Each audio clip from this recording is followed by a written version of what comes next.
Hello, you're watching World Talks on TVP World. My name is Sasha Farbach. European Commission President Ursula von der Leyen was in Armenia this week, as well as visiting Azerbaijan, as the European Union steps up its diplomatic push across the South Caucasus now, with Brussels offering new trade access and financial support, while Russia increases economic pressure on Yerevan. The visit marks another significant moment in Armenia's gradual shift away from Moscow. And joining us to discuss it all further is Raffi Elliott, political risk analyst at the Armenian Mirror-Spectator. Good to have you with us. Welcome back. Thanks for having me back on the show. So, this was a big deal generally. This is a visit that concluded over a couple of days. Ursula von der Leyen, both in Azerbaijan and Armenia. Let's scroll up for a moment and just give us the context and the significance of the head of the European Commission in both of those countries. So, this visit is monumental for interconnected yet quite different reasons. In the case of Armenia, this was initially already being touted as a bit of a reward for Armenia voting to maintain its democratic path, which is being now combined with a more direct overtures towards European Union accession in the near to medium future. Whereas for Azerbaijan, it seems that it was much more directed towards trade and interconnectivity. Now, in the case of Armenia, though, the European president's visit also underlines how important the European Union is becoming for Armenian trade, especially given retaliatory measures that the Russian Federation has been putting on Armenia in terms of various forms of pressure, such as unofficial economic sanctions, the banning of the importation of various Armenian agricultural and manufacturing products into Russia, mostly as a form of punishment for the way the election turned out on June the 6th.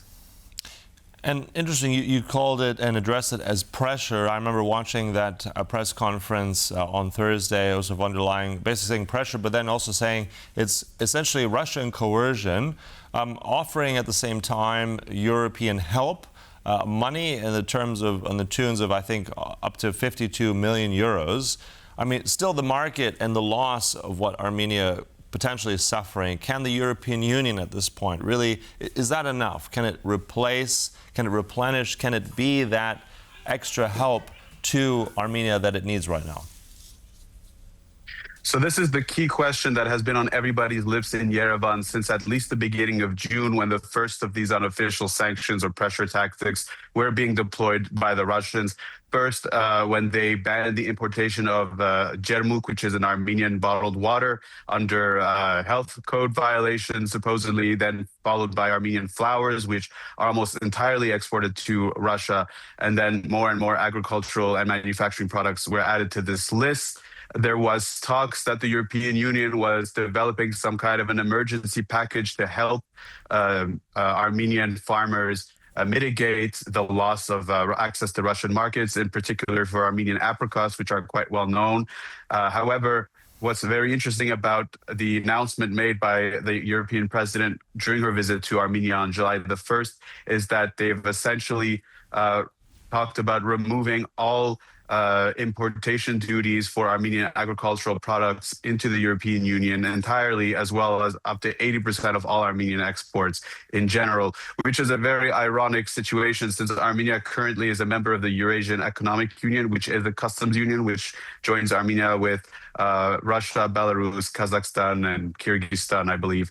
And however, we are currently unable to export freely inside the Eurasian Customs Union, but have now free trade access de facto into the entire 500 million people strong European market. So is it enough? We don't know yet. Yeah. And I think also, this is touted yesterday at that press conference as well. You mentioned agricultural products, flowers. I think Ursula von der Leyen made a point of that in her speech, as saying they're now available in Europe as well as a symbol. A symbol is one thing, but also let's look at energy for a moment as well, Raffi, if we could.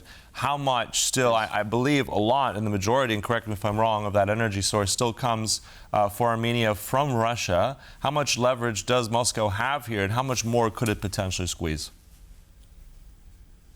Energy has always been one of Russia's biggest leverages in Armenia. Gazprom, which is Russia's national state gas producer and exporter, purchased its Armenian subsidiary back in the early 2000s, as well as the internal gas distribution network in Armenia. And they were able to literally force the reduction in diameter of a competing pipeline into Armenia from Iran, specifically to kind of squeeze the livers on Armenia back in the day. They also controlled Armenia's electricity network as part of their state-owned Russian operation. However, that has recently been nationalized by the Armenian government in relatively interesting circumstances. But Armenia has been distancing itself from Russian gas imports for the last several years, specifically in terms of investing very heavily in renewable energies, solar energy in particular, since Armenia has something like 300 days of sun per year. But of course, there are discussions, and I think the European president was very clear in this opinion of creating some sort of an interconnected trans-Caucasian energy supply network. And I think some of the money that is being granted to Azerbaijan was done under the understanding that that would help integrate Armenia and Azerbaijan on an energy level as well into a larger European grid. Mm-hmm. And also, I think it's interesting what Ursula von der Leyen also proposed on Thursday was also money. I think it's something upwards of beyond 20 million euros for helping those border regions as well in Armenia. Let's look at that peace process right now. How critical and crucial is this now? How much of a role can the European Union play in that? Where does this go also with the relationship with Azerbaijan and Armenia together for the future? So that's a really interesting question, and it's very interesting to see the European Union inserting itself into the peace process at this time, especially given that very recently Russia announced that it felt it deserved to be implicated into the Trump Road for International Peace and Prosperity, which Armenia just today announced that it had been under no discussion with the Russian Federation to that end. However, at this time, the Armenia-Azerbaijan peace process has mostly been under the portfolio of the U.S. president, which for the first time in decades, we see the United States being the primary driver in the peace effort in this region, which was traditionally dominated by Russian interests and to a lesser extent that of the European Union. So to see the European Union step in line a little bit and take a bigger presence in this peace process along with the United States is encouraging for the region. But of course, it's probably very similar to the way the European Union has attempted peace by regional integration, like in the former Yugoslavia, for example, in which they've offered money and interconnectivity in the hopes of sailing simmering angers and unresolved differences amongst the countries with probably mixed results. Mm-hmm. And I mean, I want to look a little bit to the future as well. Also, many countries involved here. I mean, I know that Pashinyan, the Prime Minister of Armenia, also very much has to deal with Iran at the same time. You've got Turkey on his west. You've got Azerbaijan on the right. You've got major players like the US and the EU.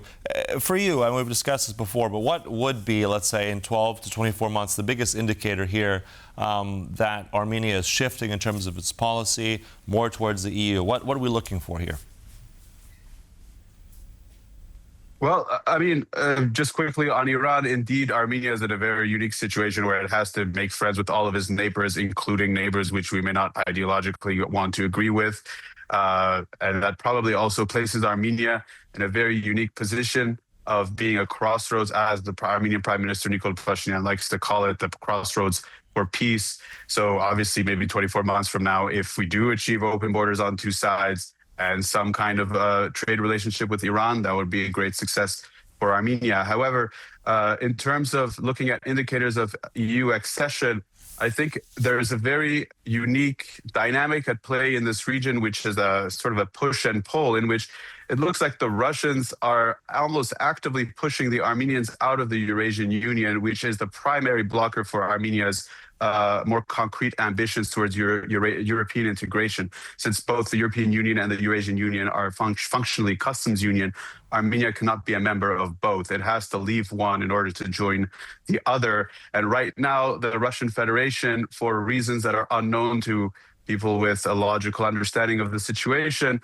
have been literally proving to Armenia that membership in this Eurasian Union is not beneficial for any of the members outside of Russia, since a lot of the pressure tactics that we've just discussed earlier are literal violations of the Eurasian Customs Union's regulation. But on that pressure, I'm sorry to interrupt you, Raffi. Pressure tactics, crossroads, I think that's the operative word. We'll have to leave it there.